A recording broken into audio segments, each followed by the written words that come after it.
My name is Mr. Everyday, CEO of Past Life Entertainment, producer, artist, on-air personality, mogul. Gil Scott-Heron in the Revolution means many different things to me. As the godson of Gil Scott-Heron, I'm in essence his living legacy.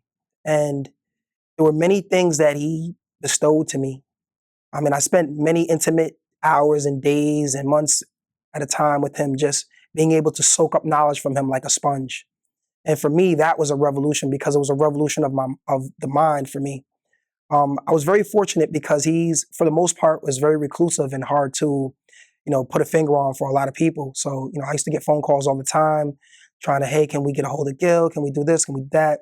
But I learned very quickly that, he didn't want me to be, the segue for him. He didn't want me to, he wanted me to just get the value of our relationship on a one-on-one level.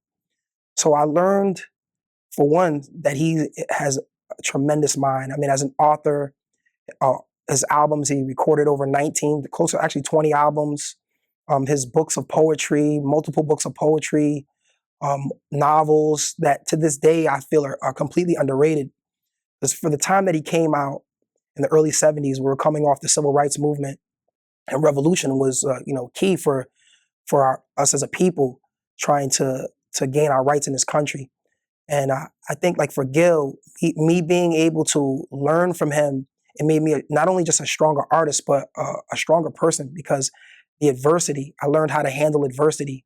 But the greatest thing that I learned from him was the power of the mind, because he was a great, great, great orator.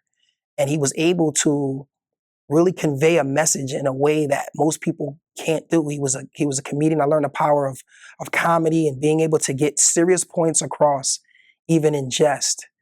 And so, as I grew up and got older, I didn't totally understand at that time what was being handed to me. But what was being handed to me was a great legacy.